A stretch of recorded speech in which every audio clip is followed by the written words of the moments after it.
What is good, YouTube? Traded by A-Man here, and in today's video I'm just gonna forecast for the week just like I do every week.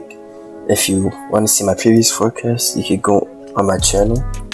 And I just want to say thank you for getting me to 91 subscribers. We're only 9 subscribers away from 100, and let's hit that by the end of the month, which is coming up pretty soon, but I believe we can do it. And let's see if we get the video to 2 likes. And without further ado, let's get into the video. So what I see this week is the dollar either breaking this area right here, like go here, retest, and continue, or we could get a fake out if it maybe breaks below a little bit and then just shoots up. Because as you see here, we have some news saying Wall Street closes higher with earning boost, which is good for the US dollar because Wall Street is in New York and that's where the New York Stock Exchange is. So it's all in all good news for the dollar. So if we go to the daily time frame, we have these candles clumped together a bit, but we can see that we have a high, a low, lower high, lower low, lower high. We could make another lower low, or we can respect this support right here, which I'll draw right now. We could end up respecting this support and going up to this area right here. If I can pull it, yes, this area right here. So this is the range we're trading between this week, and as you can see, this candle just closed and it couldn't close below this area of support, so we could see a reversal as we have this gap to fill, but only time will tell. And since it's Sunday, market's moving a bit slow, so just finding its foot for the week this week. And so what does that mean for CAD? For CAD, that could mean we just consolidate in this range right here. If I could, change that consolidation zone. That could mean we consolidate for a while, maybe until tomorrow, if there's any news, which we'll check all the news in a second. As we see here, price is starting to react, meaning this is an area of support, a good area of support right here. And if we go to the daily, we are near the 61 extension on the daily time frame, so that's a bit more clean.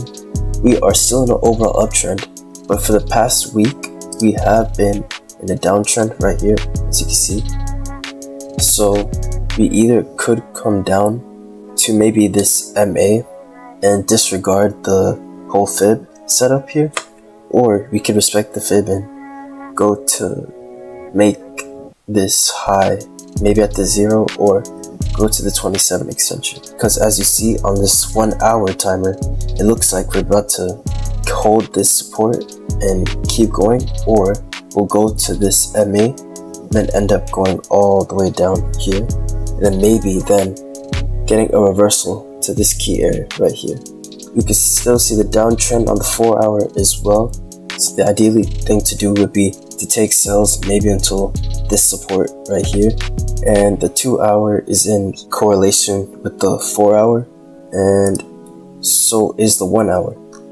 So if I'm following the trend, I'm more likely than not would be taking sales, but I think I'll hold off today since there's not much pressure and not much volume in the market. In JPY, it just came off an extremely bullish week, so I wouldn't be surprised if we see a retracement of some sort, like maybe here, like how we retraced here. We could see us coming back down to test this key level right here, this quarter level, and then see what happens if we can make a move on that. But as of right now, I don't know what could happen with UJ, because as we saw this week, starting from the 15th, price just skyrocketed and didn't hold back.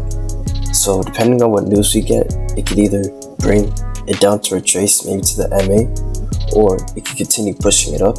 And let's check out the news for the week. So for today, the yen has a holiday, so I'm not looking to take trades of any kind on USD JPY, just because I know there's not going to be a lot of volume. Monday, we don't have much. We only have unemployment rates for yen, which could definitely move it if depending on if it's good, it stays the same, or if it's bad.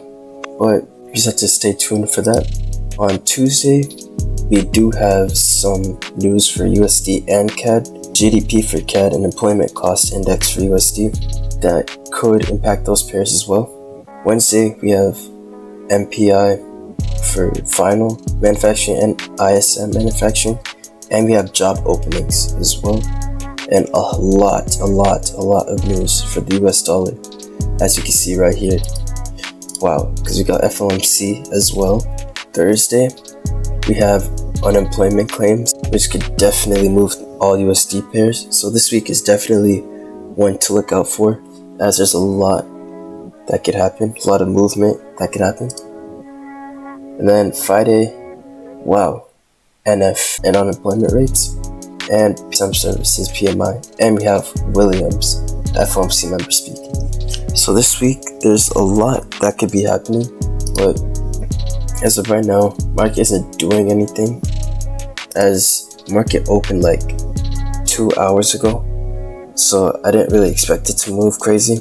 And yeah, so to cap it all off, right now I'm still short on USD CAD, thinking it'll come down to this area before it either keeps going up or it goes below it, retests it, and then keeps going down, maybe to this key level right here at 1.35000. And then for the USD JPY, I see it retracing a little bit before either continuing up, or maybe we see a lower high and then we keep pushing down. So that is it for this video. If you enjoyed, please make sure to like, comment, and subscribe. Let's see if we get to 100 subscribers by the end of the month. And this is Traded by EMN signing off. And remember, slow motion is better than no motion. Take care.